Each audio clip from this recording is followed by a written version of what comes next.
जानेंगे nervous system के बारे में। नर्वस सिस्टम क्या होती है, जिसे हम हिंदी में तंत्रिका तंत्र बोलते हैं, या कितने प्रकार की होती है, या कैसे कार्य करती है, और या इसमें इसका किस भाग का एक अंग होता है, ब्रेन और स्पाइनल कॉर्ड। मुख्य रूप से आज हम लोग को पढ़ना है ह्यूमन ब्रेन के बारे में। मानव मस्तिष्क होती क्या है, मानव मस्तिष्क की हमारे शरीर में क्या क्या रोल है, वो हमारे दिमाग हमारे शरीर में कैसे कार्य करती है, मानव मस्तिष्क हमारे शरीर में कैसे काम करती है, वो हमारे शरीर को कोऑर्डिनेट और कंट्रोल कैसे करती है, वह किससे बनी हुई है, उसकी सुरक्षा कौन देता है, वह कहाँ रहती है, उसकी लोकेशन क्या है, समझते हैं आज हम ह्यूमन ब्रेन के बारे में। जैसे कई बार वनडे एग्जाम में क्वेश्चन पूछ लिया करता है कि मानव मस्तिष्क का कौन सा भाग हम स्वाद लेने में, या फिर गंध लेने में, या फिर ईर्ष्या घृणा, या फिर किसी अपोजिट सेक्स के बारे में अट्रैक्शन करने का मतलब गुण कहाँ दिमाग के किस भाग में जाता है, वह दिमाग का किस भाग जाता है। जैसे दिमाग का वजन कितना होता है, छोटे बच्चों में दिमाग का वजन क्यों कम होता है, कितने उम्र तक दिमाग बढ़ता है, कितने उम्र के बाद दिमाग का वजन घटने लगता है, ये सब तथ्य हम जानेंगे। दिमाग में कौन सी कोशिकाएं होती हैं, ये समझेंगे आज हम लोग। सबसे पहले समझते हैं नर्वस सिस्टम क्या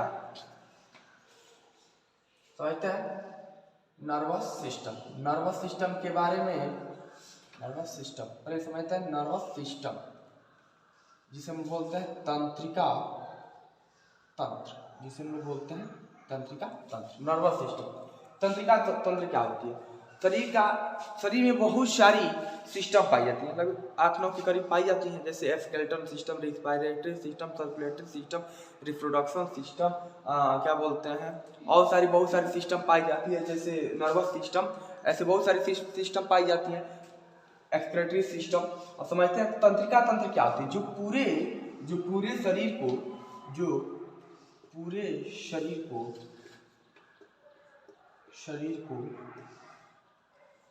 कंट्रोल और कोऑर्डिनेट करती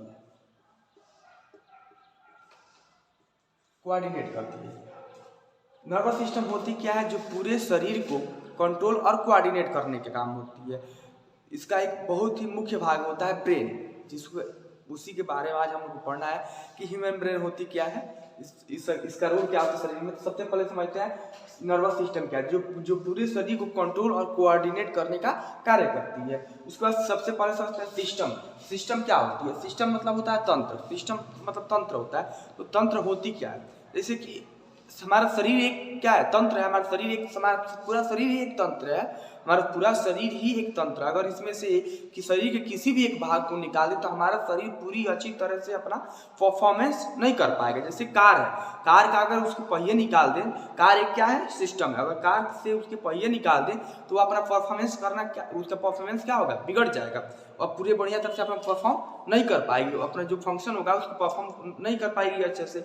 जैसे कि मान लीजिए कंप्यूटर है, कंप्यूटर का कोई सा भाग निकाल दीजिए, कोई एक भाग, जैसे कीबोर्ड या माउस या फिर मॉनिटर निकाल दीजिए, तो देखिए कि वो क्या अच्छे से क्या कर सकती है, अपना परफॉर्मेंस कर सकती है, फंक्शन को नहीं कर पाती है। जैसे साइकिल का हैंडल निकाल दीजिए, तो साइकिल भी एक सिस्टम है। अगर उसके हैंडल को निकालते हैं, क्या साइकिल अपने जो फंक्शन होता है उसको परफॉर्म करती है, तो क्या हैंडल निकाल देने के बाद भी वो अपना फंक्शन अच्छे से तरह से परफॉर्म कर पाएगी, नहीं कर पाएगी। तो सिस्टम क्या होती है, जिसमें बहुत सारे भाग मिलकर, या बायोलॉजिकल भाषा में लैंग्वेज बोल सकते हैं हम लोग, जिसमें बहुत सारे अंगों का मिलने से क्या होती है, एक तंत्र बनती है। समझते हैं ये कितने प्रकार की होती है, मुख्यतः 3 प्रकार की होती है। नर्वस सिस्टम मुख्यतः कितने प्रकार की होती है, 3 प्रकार की। पहला होता है सेंट्रल नर्वस सिस्टम, हिंदी में इसको बोलते हैं केंद्रीय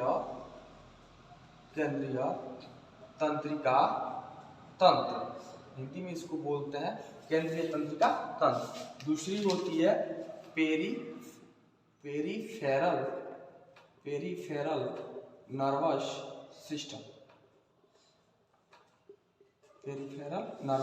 सिस्टम, हिंदी में इसको बोलते हैं परिधीय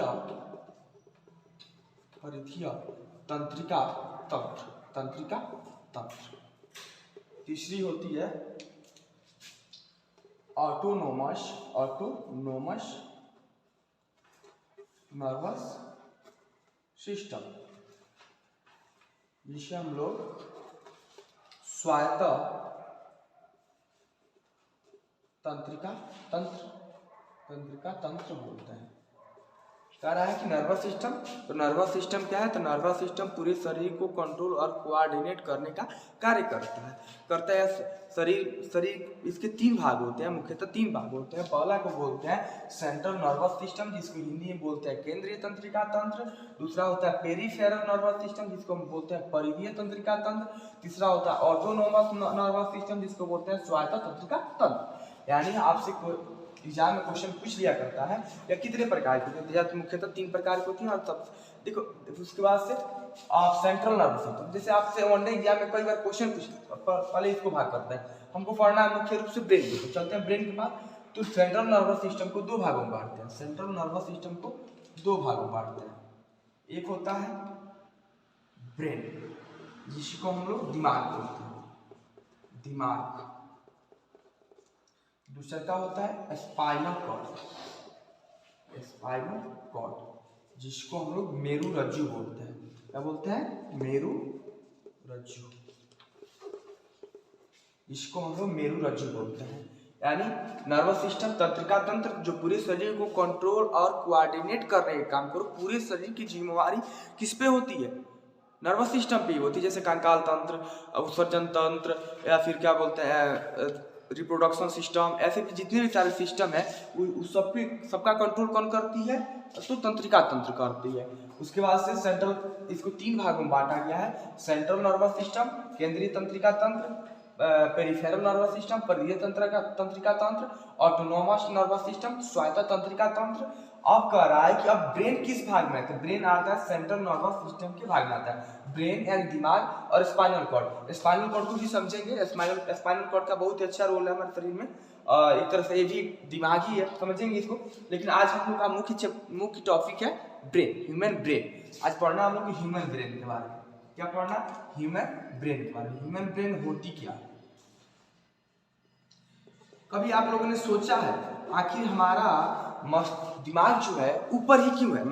कभी आप लोगों ने ऐसा ख्याल आया है कि कभी हमारा दिमाग जो है, मस्तिष्क जो है, भगवान ने ऊपर ही क्यों बनाया, नीचे क्यों नहीं बनाया? या फिर ब्रेन में हम लोग जानना है कि ब्रेन किस कोशिका से बनी हुई है या कहाँ रहती है। समझते हैं ब्रेन के बारे में। ब्रेन के बारे में सारी वो तथ्य समझते हैं, फैक्ट समझते हैं जो आप लोग के लिए शायद नया हो। समझते हैं ह्यूमन ब्रेन।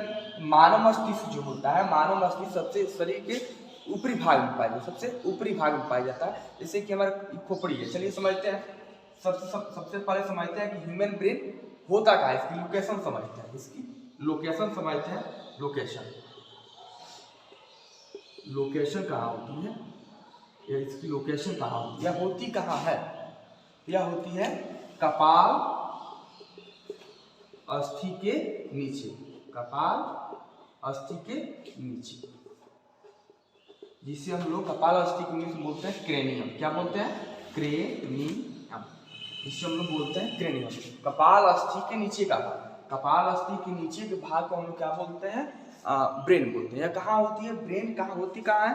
तो ब्रेन होती है कहाँ? कपाल अस्थि के नीचे, कपाल अस्थि के नीचे। अब समझ रहा है कि ब्रेन के स्टडी को हम लोग क्या बोलते हैं? ब्रेन के स्टडी को क्या बोलते हैं? तो स्टडी को हम लोग क्या बोलते हैं? ब्रेन के स्टडी को क्या बोलते हैं? ब्रेन के स्टडी को हम लोग बोलते हैं न्यूरोलॉजी। क्या बोलते हैं? न्यूरोलॉजी। हम ब्रेन के स्टडी को हम लोग बोलते हैं न्यूरोलॉजी। स्टडी यानी अध्ययन जो होता है, अध्ययन या ब्रेन के अध्ययन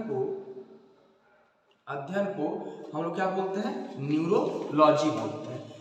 कपाल अस्थि, सबसे पहले आपसे कुछ समझना जरूरी है कि वह वस्तु है कहाँ। जिस वस्तु के बारे में हम लोग अध्ययन कर रहे हैं, जिस ऑब्जेक्ट के बारे में हम लोग अध्ययन कर रहे हैं, जिस ऑर्गन के बारे में हम लोग अध्ययन कर रहे हैं, वह है कहाँ, वह उसकी लोकेशन क्या है? तो ब्रेन जो होता है वह कपाल अस्थि के नीचे होता है। कपाल अस्थि में 8 हड्डियां होती है। कपाल अस्थि में यानी क्रेनियम में कितनी हड्डियां होती हैं? 8 बोन्स होती है। कितनी होती हैं?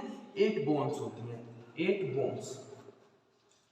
बोन्स होती हैं। यह हमारे यानी मानव मस्तिष्क को सुरक्षा देने का कार्य कौन करती है? मानव मस्तिष्क को सुरक्षा देने का कार्य कौन करती है? क्रेनियम में कितनी हड्डियां होती हैं? 8 हड्डियां होती हैं। यह बहुत ही मजबूत हड्डियां होती हैं। क्या होती है? बहुत ही मजबूत हड्डियां होती है जो मानव मस्तिष्क को सुरक्षा देने का कार्य करती है। अब समझते हैं या आखिर ब्रेन जो है, ह्यूमन ब्रेन जो है या फिर कोई भी ब्रेन, ह्यूमन ब्रेन के बारे में पढ़ते हैं, ह्यूमन ब्रेन के बारे में पढ़ते हैं, उसके बारे में जाने कि ह्यूमन ब्रेन रहता किस में। जैसे आप जाते हैं मार्केट से सब्जी खरीदते हैं, फल खरीदते हैं या फिर और भी क्या बोलते हैं ग्रोसरी की सामानें खरीदते हैं, तो आखिर लाते किस में? तो किसी ना किसी थैला में लाते हैं, किसी ना किसी चीज में तो रख के लाते हैं ना। उसी प्रकार दिमाग किस थैली में रहता है? तो दिमाग जिस थैली में रहता है, दिमाग की थैली जिसको हम यानी बैग बोलते हैं, वह किस बैग में रहती है? मेनिंजाइट।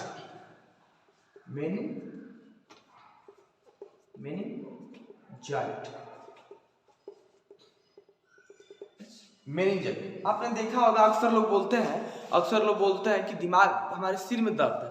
तो एक बात बताएं, कभी भी सिर के अंदर यानी ब्रेन में दर्द नहीं होता। ब्रेन में दर्द हो जाने के बाद व्यक्ति जीवित ही नहीं रहेगा। तो ब्रेन में दर्द नहीं होता। दर्द कहाँ होता है? ऊपर जो त्वचा होती है या फिर बाहरी जो सतह होती है, दर्द वहीं होता है। कभी ब्रेन के अंदर जो ब्रेन का भाग होता है वहां पे क्या होती है? कभी भी दर्द नहीं होता है। और समझते हैं ब्रेन का वजन कितना होता है बाबू? समझते हैं, हमने समझा कि ब्रेन की लोकेशन क्या होती है, ब्रेन होता क्या है, ब्रेन की सुरक्षा देने का कौन सा काम करता है। तो कपाल अस्थि में कितनी यानी क्रेनियम में कितनी हड्डियां होती है? तो 8 हड्डियां होती है। और यह किस झिल्ली में रहता है? तो या मेनिंजाइट झिल्ली में होता है। अब समझते हैं कि एक वयस्क एडल्ट में आखिर ब्रेन का वजन कितना होता है? ब्रेन का वजन कितना होता है एक दिमाग का, मानव मस्तिष्क? अच्छा, हम बायोलॉजी के अंतर्गत मानव हो या फिर पक्षी हो या फिर क्या जानवर हो, सभी जंतु बोले जाते हैं। सभी क्या बोले जाते हैं? जंतु बोले जाते हैं। और सबसे इसमें ज्यादा दिमाग किस जंतु का चलता है? तो मानव का चलता है। किसका चलता है? मानव का। इसके बाद सबसे क्या वो मोस्ट इंटेलिजेंट एनिमल कौन है? तो ह्यूमन है। सेकेंड डॉल्फिन, यानी ऐसा माना जाता है कि हम मानव के बाद दूसरा सबसे तेज दिमाग किसका चलता है? डॉल्फिन का चलता है। किसका चलता है? डॉल्फिन का चलता है। तो अब हम लोग समझते हैं कि एडल्ट मेल के अंदर दिमाग का वजन कितना होता है? एडल्ट मेल के अंदर दिमाग का वजन कितना होता है? तो होता है 13 से 50 ग्राम से लेकर 1400 ग्राम तक। 13 से 50 से 1400 ग्राम तक। कभी कहीं थोड़ा दूसरा भी दे देता है।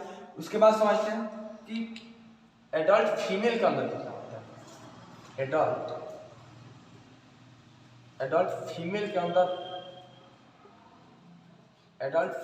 अंदर कितना होता है? तो होता है 12 से 50 से लेकर 13 से 50 ग्राम तक। और एक छोटे बच्चे होते हैं ना, जो चाइल्ड होते हैं, उनके दिमाग का वजन कितना होता है? उनके दिमाग का वजन होता है, छोटे बच्चे को चाइल्ड के अंदर जो चिल्ड होते हैं, शिशु होते हैं, शिशु के दिमाग का वजन होता है 300 से 400 ग्राम। 300 से 400 ग्राम वजन होता है। किसके? शिशु पे। यानी सबसे पहले हम समझा कि इसकी लोकेशन क्या होती है? ब्रेन की लोकेशन कपाल अस्थि के नीचे होती है। कपाल अस्थि कितनी हड्डियां होती हैं? 8 हड्डियां होती हैं। ब्रेन किस थैली में रहता है? या मेनिंजाइट थैली में रहता है। उसके बाद हमने समझा ब्रेन के अध्ययन को क्या बोलते हैं? न्यूरोलॉजी बोलते हैं।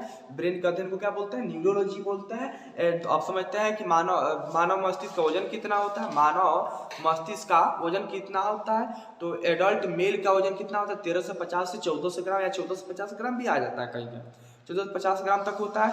और एडल्ट फीमेल का वजन कितना, ब्रेन का वजन कितना? 12 से 50 या 12 से 50 से 13 से 50 ग्राम। एक छोटे बच्चे के अंदर वजन कितना होता है? तो 300 से 400 ग्राम। एक बच्चा जब जन्म लेता है अपनी माँ के गर्भ से, तो उस समय से लेकर उसके 1 साल, तो उसका समय छोड़ दीजिए, जितना भी दिमाग है, जितना वजन उसका दिमाग है, उसका समय छोड़िए।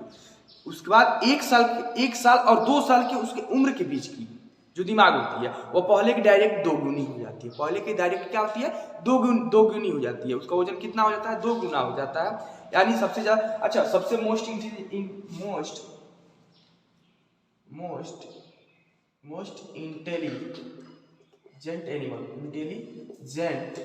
एनिमल कौन है? Human animal. कौन है? ह्यूमन। क्योंकि यह ऐसा माना जाता है कि देखा जाता है कि जो होता है मानव का दिमाग सबसे तेज चलता है अन्य जंतुओं के अपेक्षा। सेकेंड मोस्ट, फर्स्ट, फिर कह रहा है सेकेंड मोस्ट इंटेलिजेंट एनिमल कौन है? तो होती है डॉल्फिन। क्या होती है? डॉल्फिन। डॉल्फिन ऐसा माना जाता है कि मानव मस्तिष्क जितना तेज चलता है उससे थोड़ा उसके बाद और किस जंतु का दिमाग तेज चलता है? तो डॉल्फिन चलता है। किसका चलता है? डॉल्फिन का। अच्छा ठीक है, अभी समझ चुके हम लोग कितना चलता है, किसका चलता है? डॉल्फिन का। और मानव मस्तिष्क का वजन कितना होता है? 1350 से 14। मानव मेल का वजन कितना होता है? 1350 से 1400 ग्राम। और एडल्ट फीमेल का कितना होता है? 1250। समझते हैं हम लोग सबसे ज्यादा वजन। अच्छा कभी आपने सोचा है कि दुनिया में किसी न किसी का तो दिमाग सबसे बड़ा हुआ होगा, तो सबसे बड़ा दिमाग आज तक किसका होगा? अभी तक एक व्यक्ति थे आइवान टर्गेनिव का जो ब्रेन था वो लगभग 2.5 किलो का था। कितना किलो का था? 2.5 किलो का। आइवान टर्गेनिव जो थे उनका जो ब्रेन था, उनके ब्रेन का वजन कितना था? 2.5 kg के अप्रॉक्स 2.5 kg। उनके दिमाग का वजन कितना था? 2.5 kg। अब समझते हैं दिमाग। आज कभी सोचे हैं कि आपको बचपन का दिन याद क्यों नहीं है? 2, 3, 4, 5, 6 साल की उम्र या फिर 7, 8 की उम्र, 7 के उम्र के आसपास का जो बातें हैं वो आपको याद क्यों नहीं है? वो आपको याद क्यों नहीं? कभी सोचा है आपने कि क्यों हमको बचपन की दिनें याद नहीं होती है? तो शरीर के सबसे पहले समझते हैं आखिर हमारे दिमाग की मेमोरी, दिमाग में जो होती है वो मेमोरी होती है। उस मेमोरी का नाम क्या है? उस मेमोरी का नाम क्या है? यानी ह्यूमन मेमोरी का नाम क्या है? दिमाग में जो होती है ह्यूमन मेमोरी, उसको क्या बोलते हैं? उसको बोलते हैं हिप्पोकैम्पस। क्या बोलते हैं? हिप्पोकैम्पस। इसीलिए बचपन के दिन हमको याद नहीं रहते। इसी कारण बचपन के दिन हमको याद नहीं रहते, क्योंकि दिन याद नहीं रहता है। क्यों हमको बचपन के दिन याद क्यों नहीं रहते हैं? हमको आखिर किसी भी व्यक्ति को अपने बचपन 2, 3, 4, 5 की उम्र का बातें याद क्यों नहीं रहती है? कभी आपने सोचा है? क्योंकि हमारे दिमाग की जो मेमोरी होती है उसमें उसका नाम है हिप्पोकैम्पस। बच्चों में यानी बच्चों में जो 2-3 साल या फिर 1 से लेकर 8-7 साल के बीच की जो उम्र होती है उसमें पूर्ण रूप से विकसित नहीं हो पाता है। यह पूर्ण रूप से क्या होता है? विकसित नहीं हो पाता है। इसके कारण हमारी जो होती है बचपन की यादें, हम क्या उसको जो बातें होती है उसको हम क्या करते हैं? भूल जाते हैं। अच्छा दुनिया में सबसे बड़ा मस्तिष्क किसका होता है अभी भी? यानी परमानेंट उसी का होता है। समझते हैं लार्जेस्ट ब्रेन, सबसे बड़ा दिमाग किसका होता है? सबसे बड़ा दिमाग होता है, ये होता है स्पर्म व्हेल का। किसका होता है? स्पर्म व्हेल का। सबसे बड़ा दिमाग किसका होता है? स्पर्म। दुनिया में सबसे बड़ा दिमाग किसका होता है? स्पर्म व्हेल का होता है। क्यों हम तो बोले ना कि जंतु में सबसे। अच्छा कई बार आपने सुना होगा कि लोग बोलते हैं कि लड़कियों का दिमाग कम होता है, इसीलिए क्या होती है, मतलब लड़कियां कम, उनका दिमाग कम काम करता है। ऐसा कुछ नहीं है। अगर किसी फीमेल का दिमाग का वजन कम है, ये 1450 भी हो सकता है। ऐसा नहीं है, कई बार 1450 भी देता है। चलिए 1450 तो कह रहा है ना कि एडल्ट फीमेल का दिमाग का वजन कितना होता है? लगभग एक मेल से 80 ग्राम के आसपास कम होता है फीमेल का ब्रेन का वजन। तो इसके मतलब ये नहीं है कि उसका दिमाग कम कर रहा है, ये गलत फहमी है। यानी उसके विजडम पावर पे, यानी किसी भी मेल का विजडम पावर ऐसा नहीं है कि ज्यादा हो जाएगा और फीमेल का कम हो जाएगा, ऐसा कुछ नहीं है। यानी फीमेल के विजडम पावर पे कोई भी असर नहीं पड़ता इसके, या फिर इंटेलिजेंस पे भी इसका कोई असर नहीं पड़ता। ऐसा नहीं है कि फीमेल का दिमाग का वजन कम है तो उसका दिमाग ठीक चलता है, ये सब गलत बात है। तो हमने समझा कि एडल्ट मेल का ब्रेन का वजन कितना होता है? 1350 से 1450 ग्राम। एडल्ट फीमेल का 1250 से 1350 ग्राम। ऐसा नहीं है कि किसी लेडीज का या फिर औरत का दिमाग का वजन कम है तो उसके इंटेलिजेंस पावर या बुद्धि पे भी क्या कोई असर पड़ेगा, ऐसा कुछ नहीं है। एक शिशु का वजन होता है 300 से, शिशु के दिमाग का वजन 300 से 400 ग्राम। मोस्ट इंटेलिजेंट एनिमल कौन है? ह्यूमन है। फिर कह रहा है कि second most intelligent animal dolphin है। अच्छा दुनिया में अब तक सबसे बड़ा दिमाग किस व्यक्ति को हुआ है? दुनिया में अब तक सबसे बड़ा दिमाग किस व्यक्ति का हुआ? तो एक व्यक्ति थे जिनका नाम जिनका नाम क्या था, आइवान टर्गेनिव। क्या नाम था, आइवान टर्गेनिव। उनके दिमाग का वजन लगभग 2.5 केजी के आसपास था। ह्यूमन, अब देखो, अच्छा हम बताए ना अभी कि आखिर क्यों हमें बचपन की दिनें याद नहीं रहती, हमें बचपन की दिनें याद क्यों नहीं रहती। तो ह्यूमन मेमोरी होती है, हमारे दिमाग में मेमोरी होती है, ब्रेन मेमोरी होती है, ह्यूमन मेमोरी होती है, जिसका नाम होता है हिप्पोकैम्पस 1 से 7 वर्ष की उम्र तक एक पूर्ण रूप से विकसित नहीं हो पाती, जिसके कारण हमको क्या होता है, पुरानी बातें यानी बचपन की बातें याद नहीं रहती है। दुनिया में सबसे बड़ा दिमाग किसका होता है, स्पर्म व्हेल का होता है। दुनिया में सबसे बड़ा दिमाग किसका होता है, स्पर्म व्हेल का होता है। अब समझते हैं कि जैसे हमारे हाथ पे मच्छर काटा, यानी मॉस्किटो बाइट हो रहा है मेरे हैंड पे, अब समझते हैं हो रहा है, तो कहीं ना कहीं तो यहाँ मेरे हाथ पे काटा तो मेरे दिमाग तक मैसेज तो जा रहा होगा ना। किसने कहा कि मान लीजिए कि दाएं हाथ पे उसने काटा, तो बाएं हाथ से किसने बोला कि तुम इसको मारो, मच्छर को मारो या फिर सहलाओ, किसने बोला, दिमाग। इसकी स्पीड बहुत तेज होती है। अब सबसे पहले समझते हैं कि मानव मस्तिष्क जो होता है बना किससे होता है, मानव मस्तिष्क बना किससे होता है, मानव मस्तिष्क यानी ह्यूमन ब्रेन जो होता है, ह्यूमन ब्रेन जो होता है 2 प्रकार की कोशिकाओं से मिलकर बना होता है। 2 प्रकार की कोशिका कौन कौन, फर्स्ट होता है न्यूरॉन। किससे बना होता है, न्यूरॉन। अच्छा, न्यूरॉन की खासियत आप लोगों को पता है, न्यूरॉन ना कोशिका विभाजन नहीं करता है। न्यूरॉन जो होता है कभी कोशिका विभाजन यानी सेल डिवीजन करता ही नहीं है, इसमें सेंट्रोसोम नहीं पाए जाते हैं, इसीलिए कभी सेल डिवीजन नहीं करते हैं। अच्छा, कभी आपने सोचा है कि ब्रेन में कैंसर हुआ है, सुना है? नहीं, कैंसर नहीं सुनेंगे, लेकिन उसी का एक छोटा रूप होता है, समझते हैं पहले लिखते हैं इसको। फिर न्यूरॉन होता है, एक होता है ग्लियल सेल।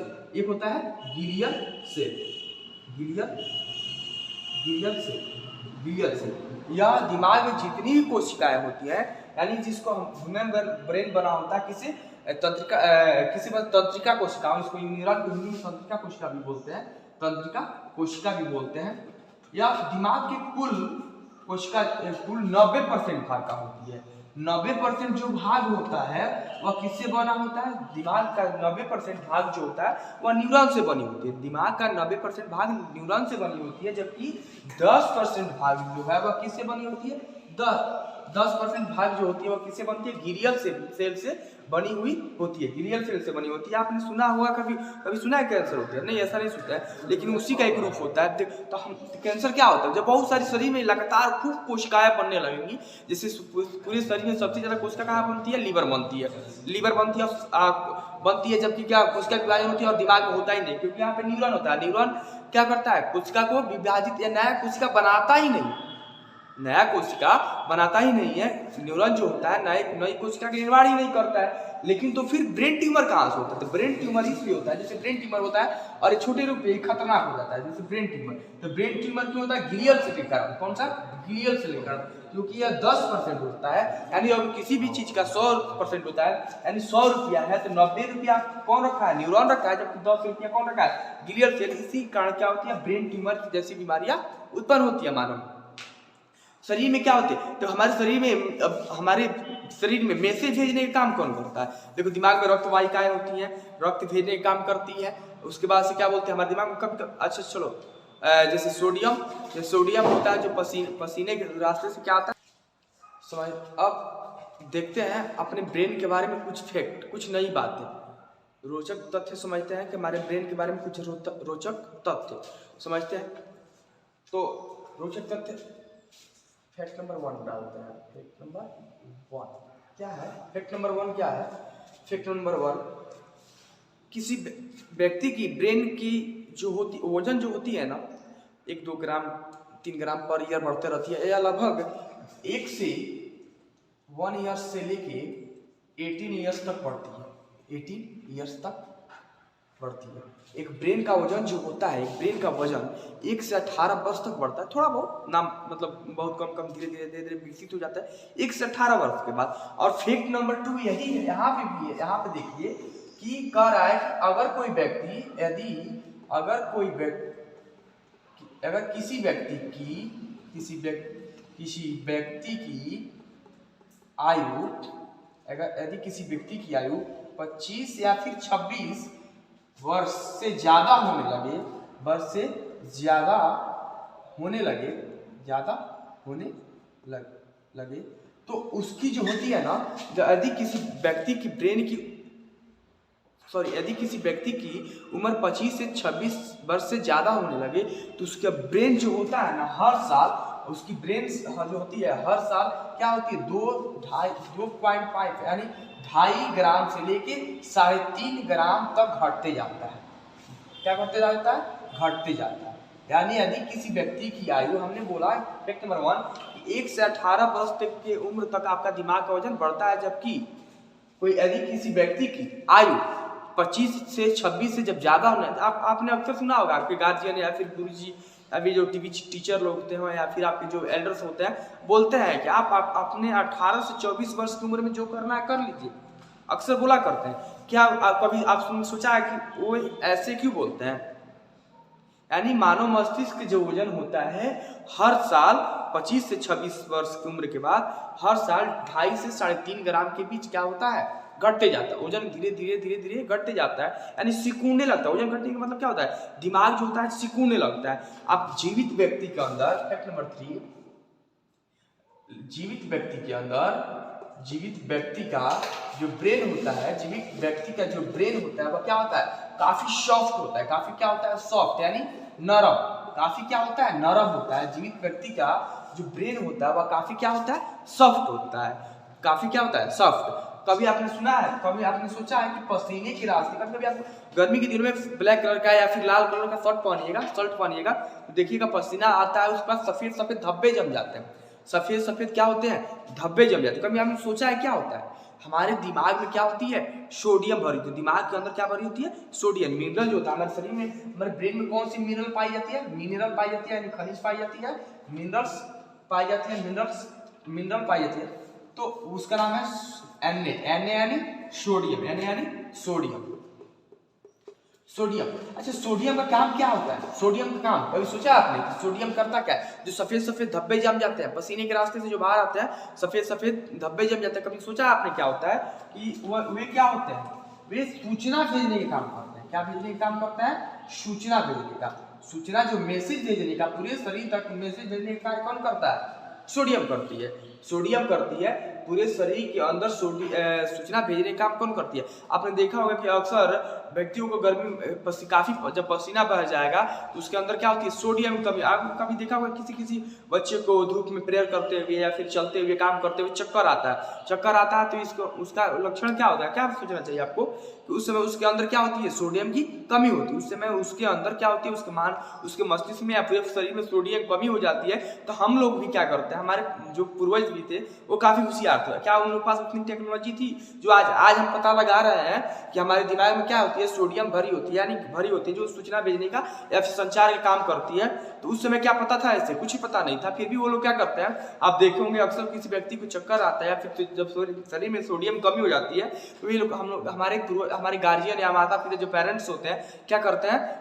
उनको नमक चीनी पानी का घोल देते हैं। नमक चीनी पानी का क्या करते हैं? घोल देते हैं। नमक से क्या मिलता है? सोडियम मिलता है पानी से, उसके बाद से जाता है एरोफेज मिलता है और पूरे शरीर में फिर पूरा क्या बोलता है तब संचार चलने लगता है। जैसे आप क्रिकेटर को खेलते हुए देखे हैं तो क्या पीता है? Glucon D. या हॉस्पिटल में जाते होंगे तो देखते होंगे कि मरीज को क्या पानी चढ़ाई जाती है। तो पानी का मतलब क्या होता है? नल का पानी या फिल्टर का पानी या आर ओ पानी, ऐसा कुछ नहीं है। उसको क्या ग्लूकोन डी का बोतल चढ़ाया जाता है। ग्लूकोन डी का बोतल क्यों चढ़ाया जाता है? जैसे कि ग्लूकोन डी हुआ ग्लूकोज या फिर क्या बोलते हैं ग्लूकोज जो होता है, इनमें कार्बोहाइड्रेट पाई जाती है। क्या पाई जाती है? कार्बोहाइड्रेट। और कार्बोहाइड्रेट जो होती है डायरेक्ट एनर्जी देती है। डायरेक्ट, जैसे आप देख रहे हैं कभी क्रिकेटर खेलता हुआ है तो वो क्या पिएगा? ग्लूकोन डी पिएगा। या फिर आप देखते हैं आप काफी थके हुए हैं ना, काफी थके हुए हैं तो आप क्या लेते हैं? चाय लेते हैं। क्या उस समय खाना खा आपको बोल दिया कि भोजन के चावल दाल सब्जी जो भी है भोजन कर लीजिए, एक बैलेंस डाइट करिए और बैलेंस डाइट करके उसके बाद आप काम पर लगिए। लक्ष्य पर लग जाएंगे? नहीं लग पाएंगे, क्योंकि आपको थोड़ा देर आराम करना पड़ेगा, क्योंकि ऊर्जा पहले ही आपकी खत्म हो चुकी है। फिर ऊर्जा आपको क्या शरीर बनाएगा तभी ना आप काम कर पाएंगे, तब नहीं कर पाएंगे। जबकि आप कितने भी थके हुए हैं, आपको एक गिलास पानी और चाय दे दिया जाए तो आप तुरंत काम करने लगते हैं। पता है क्यों? क्योंकि चाय जो होता है, चाय में कार्बोहाइड्रेट पाई जाती है और क्या करती है, कार्बोहाइड्रेट डायरेक्ट एनर्जी देती है। और हमारे शरीर को ऐसा नहीं है, चावल में भी कार्बोहाइड्रेट पाया जाता है, लेकिन भोजन ज्यादा हो जाता है तो डायरेक्ट एनर्जी देने का काम कौन करता है? कार्बोहाइड्रेट। पूरे शरीर में चाय पीने के बाद तुरंत हम काम करने लगते हैं, या फिर ग्लूकोन-डी या फिर नमक चीनी पानी का घोल पीने पे तुरंत हम कार्य करने लगते हैं, क्योंकि यह डायरेक्ट एनर्जी देती है। तो शरीर में क्या, मानव मस्तिष्क में क्या पाए, सोडियम पाई जाती है, जो सूचना भेजने का काम करती है, जो पसीने के रास्ते से सफेद सफेद धब्बे जम जाते हैं। अभी गर्मी का दिन चल रहा है, अभी इसमें देखिएगा सफेद कपड़े या सफेद नहीं सॉरी ब्लैक कपड़े या फिर रेड कपड़े और भी हरा रंग के कपड़े पहनिएगा, पसीना होने के कारण देखिएगा सफेद सफेद धब्बे जम जाएंगे, वही सोडियम की ही पहचान है। वह क्या होती है? सोडियम की ही पहचान है। अच्छा, आपने कभी सोचा एक मानव मस्तिष्क के अंदर क्या होती है? रक्त वाहिकाएं होती है। क्या होती है? रक्त वाहिकाएं। फैक्ट नंबर 5 क्या होती है? रक्त वाहिकाएं होती है।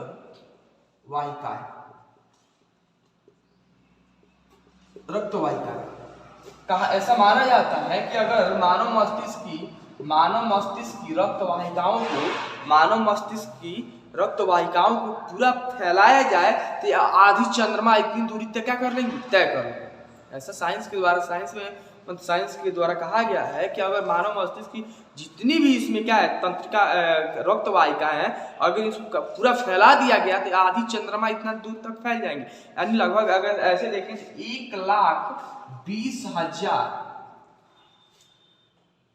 1,20,000 क्या मील की दूरी तय करेंगे। 1,20,000 मील की दूरी तय करी, इतनी लंबी होती है। और अगर इस छोटी सी दिमाग में 1300 से 1400 के आसपास जो दिमाग है उसके अंदर इतनी रक्त वाहिकाएं होती है कि अगर इनको पूरी तरह से फैला दिया जाए तो आधी चंद्रमा इतना दूरी, यानी आप या फिर कह सकते हैं कि 1,20,000 मील की दूरी तय कर लेंगे। अब देखते हैं हमारा मानव मस्तिष्क कितना परसेंट काम करता है। मानव मस्तिष्क कितना परसेंट काम करता है? ऐसा माना जाता है एक व्यक्ति का मानव मस्तिष्क जो होता है, मानव मस्तिष्क 2.5 से 3.5% के आसपास तक काम करता है। हमारा दिमाग जो है हर चीज, किसी भी चीज का 100% होता है। उसमें से ऐसा माना जाता है कि मानव मस्तिष्क जो होता है एक आम व्यक्ति का या बढ़िया व्यक्ति का जो होता है क्या होती है 2.5 से 3% काम करना चालू कर देती है, इतना ही काम करती है। और अल्बर्ट आइंस्टीन का ऐसा ही माना जाता है कि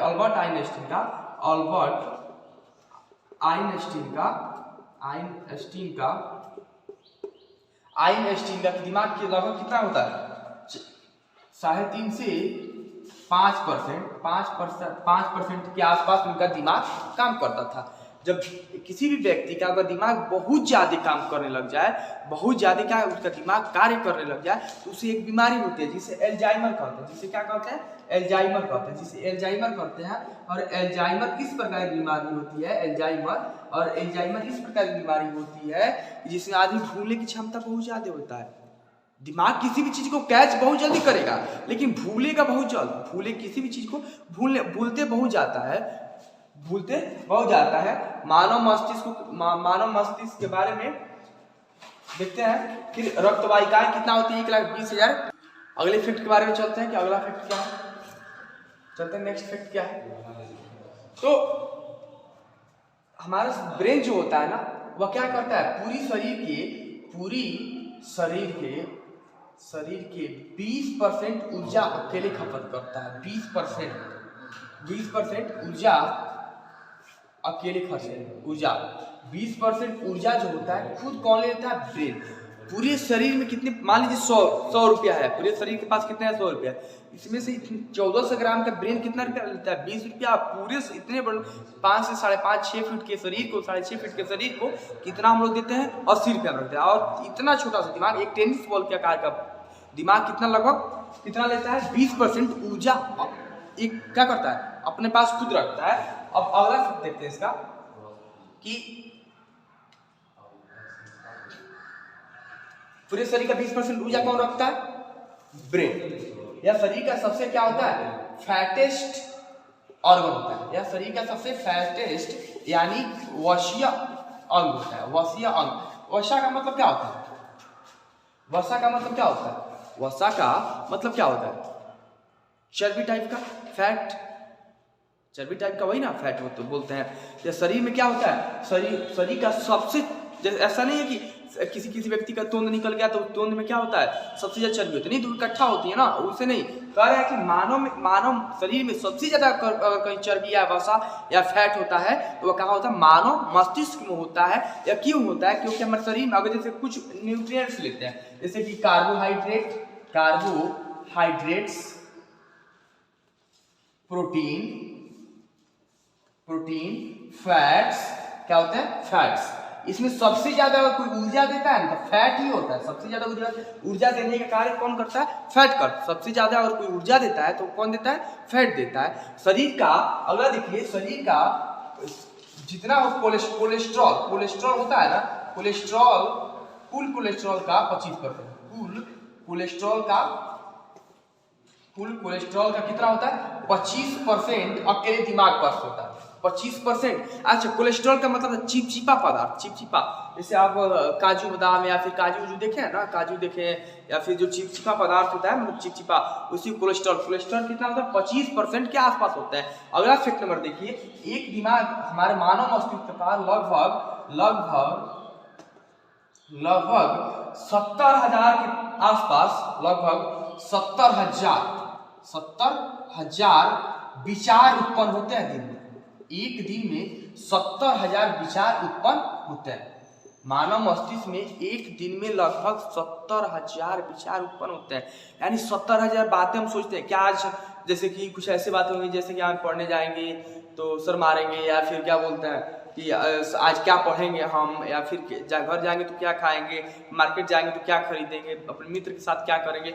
इस तरह की लगभग पूरे दिन भर में 70,000 विचार हमारे मन में उत्पन्न होती है। और आश्चर्य की बात यह है कि इसमें से कितने 60,000 जो होते हैं, 60 के वह क्या होते हैं? निगेटिव यानी नकारात्मक होता है। निगेटिव सोच होती है, विचार होती है। नकारात्मक यानी गलत बात सोचते हैं, जिसका कोई हमारे जीवन से लेन देन नहीं है। सोचते हैं कि हमारे साथ ये हो जाएगा, लेकिन वो कभी होने वाला भी नहीं है। और 10% जो होता है, 10,000, 70,000 से 60,000 निगेटिव, और 10,000 जो होता है, 10 के जो होता है वह क्या होता है? पॉजिटिव यानी सकारात्मक होता है। पॉजिटिव सकारात्मक होता है, यानी अच्छी सोचते हैं, विचार उत्पन्न करते हैं। देखिए कभी कभी दिमाग जो होता है ना, जिस चीज के बारे में सकारात्मक में ऐसी चीज आएंगे, जैसे एक बार मून पे फिल्म बनाए, मूवी बनाया गया हॉलीवुड में, नाम याद नहीं आ रहा, हॉलीवुड में एक मूवी बनाया गया मून पे, चंद्रमा पे। अभी उस समय तक कोई चंद्रमा पे गया नहीं था, अभी उस समय तक चंद्रमा पे कोई गया नहीं था, अब उस चंद्रमा पे मूवी बनाया गया। लेकिन संजोग देखिए कि जब जिस प्रकार मूवी बनाई गई थी, या सोच के कि ऐसा ही चंद्रमा होगा, उस समय तो कोई चंद्रमा पे गया ही नहीं था। संयोग जब कोई अगले जो नील आर्मस्ट्रांग गए उस पे, या फिर जितने जो भी खगोलविद गए होंगे, तो उन्होंने पाया कि जिस प्रकार से यह फिल्म बनी है, सेम उसी प्रकार से क्या है? चंद्रमा है। जैसे आपने माइकल जैक्सन का नाम सुना होगा, जिसकी पूरी शरीर की एक्सिलियम नहीं होती, पूरे शरीर में एक्सिलियम यानी चमड़ा जो होता है ना, सफेद सफेद वाला, पूरा ऊपर चौड़ा ही नहीं था। यानी पूरी दुनिया में, हमको लगता है पूरे वर्ल्ड में सबसे ज्यादा किसी का प्लास्टिक सर्जरी हुआ होगा तो माइकल जैक्सन का, दूसरा हमको लगता है श्रीदेवी के साथ हुआ होगा। तो फिर कह रहा है ना, उनके पूरे शरीर का क्या थी? एक्सिलियम ही नहीं थी। और उन्होंने एक डांस किया, मून डांस किया। अभी जब माइकल जैक्सन है, उनका स्टूडियो भी है, वो भी बनता है काफी, तो इंडिया में भी है। फिर कह रहा है ना कि क्या बोलते हैं उसको, जब उन्होंने क्या किया? डांस किया। अभी तक कोई मून पे नहीं गया था, उन्होंने मून डांस किया कि चंद्रमा ऐसा ही होगा। उन्होंने हॉलीवुड में मूवी भी बनी थी, उसके बाद उन्होंने अभी एक डांस किया कि मून डांस में। संयोग देखिए कि व्यक्ति जब वहां गया, हमारे खगोलविद जब चंद्रमा पे गए, तो उन्होंने पाया कि हाँ, चंद्रमा पर हम लोग जिस प्रकार से माइकल जैक्सन ने मून डांस किया था, सेम उसी प्रकार से ही चल सकते हैं। इसके यानी कभी कभी दिमाग जो होता है, जैसे कभी आप सोचते हैं ना कि लंदन ऐसा होगा, लंदन इस प्रकार का होगा, या फिर क्या बोलते हैं वाशिंगटन डीसी इस प्रकार का होगा, या फिर क्या बोलते हैं मुंबई इस प्रकार का होगा। किसी भी शहर के बारे में सोचते हैं न्यूयॉर्क इस प्रकार का होगा, तो कहीं ना कहीं उसमें थोड़ी बहुत सच्चाई जरूर होती है। यानी हम इसका प्रमाण देख सकते हैं कि चंद्रमा पे कोई गया ही नहीं था, चंद्रमा के बारे में कुछ पता ही नहीं था कि कैसी उसकी सतह है, क्या हवा है या नहीं है, वायु है या नहीं है, पानी है या नहीं है। और उस पर एक मूवी बनाई गई हॉलीवुड में, वह जैसे पाया गया, जैसे मूवी बनी थी सेम वैसे ही पाया गया। कहीं ना कहीं दिमाग आपका 100% कैच भी करता है, कभी कभी 10% के अंदर। फिर कह रहा है ना कि एक व्यक्ति का जो दिमाग होता है कितना पर 10% काम करता है। उसके बाद से कह रहा है ना, अच्छा अब कभी आपने सोचा है कि आपके आपके गुरुजी या आपके माता पिता या फिर गार्जियन बोलते हैं, जो पेरेंट्स होते हैं बोलते हैं कि बेटा आप सुबह उठ के पढ़िए, कभी आपने सोचा है कि सुबह उठ के पढ़ने से क्यों पढ़ना चाहिए? आखिर क्या तथ्य है कि मम्मी बोलती हैं, पापा बोलते हैं कि या फिर गुरुजी बोलते हैं कि हमको सुबह उठ के ही पढ़ना चाहिए, क्यों पढ़ना चाहिए? एक बात पता है कि फैक्ट नंबर अगला है कि एक व्यक्ति के अगर सो के उठता है ना, एक व्यक्ति अगर क्या होता है सो के उठता है तो उसके दिमाग जब सुबह उठता है ना तो फ्रेश होता है। उस समय वह 12 वाट से लेके 25 वाट तक का बल्ब जला सकता है। उसके पास इतनी पावर होती है, उसके दिमाग की इतनी पावर, जैसे एलईडी का बल्ब देखे ना जो सफेद सफेद वाला छोटा वाला 9 वाट का होता है, इससे नहीं ऐसे 2 बल्बे जला सकता है। 12 से एक व्यक्ति जब सो के उठता है, एक व्यक्ति जब सो के उठता है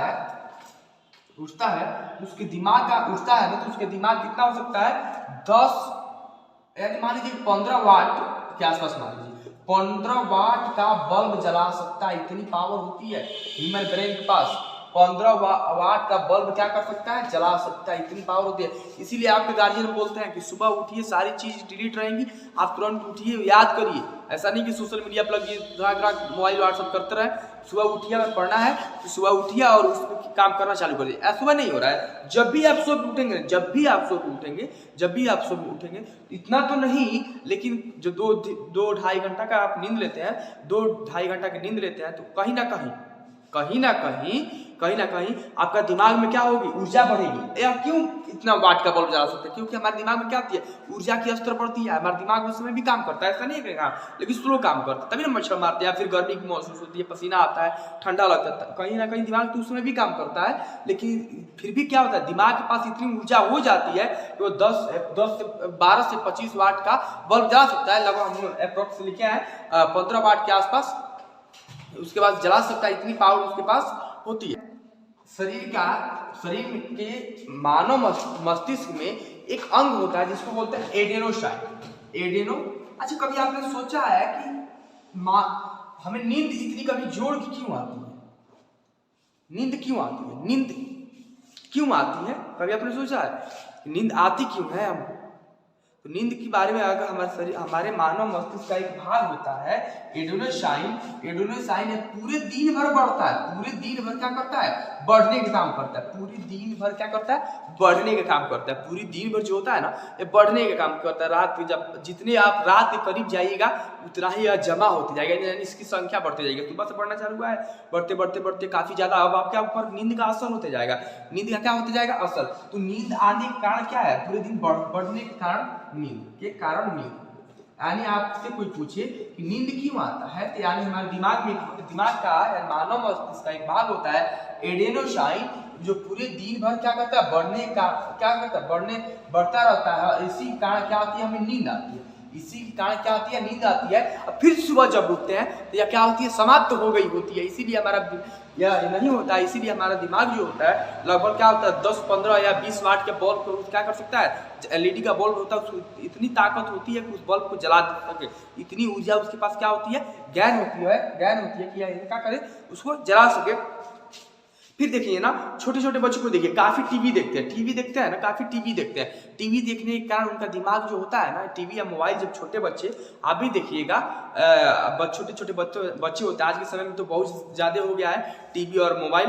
तो अगर ज्यादा देखते हैं छोटे बच्चे 2, 3, 4, 5 साल की उम्र में, तो उनका 5 साल से कम की उम्र में, तो 3, 4, 5 के आसपास, तो उनका दिमाग पूरी अच्छी तरह से विकसित नहीं हो पाता है। क्यों?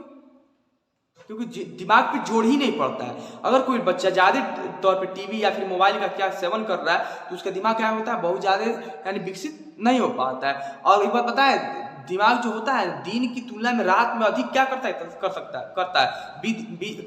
है, मतलब वृद्धि करता है, ग्रोथ करता है। दिमाग कब ज्यादा बढ़ता है, दिन में या रात में बढ़ता है। इसीलिए सुबह उठ के गार्जियन बोलते हैं आपके, या क्या अभिभावक बोलते हैं कि क्या करिए, सुबह उठ के पढ़िए, या जब भी सो के उठते हैं तब पढ़िए। उस समय क्या ऊर्जा क्या रहती है, स्टोर रहती है, और पूरा अच्छी तरह से काम करने के लायक होती है। इतनी ऊर्जा होती है, क्या कर सकते हैं वो 10 से 20 वाट का बल्ब क्या कर सकती है, जला सकती है। अब ब्रेन के भाग को हम समझेंगे अगले वीडियो में।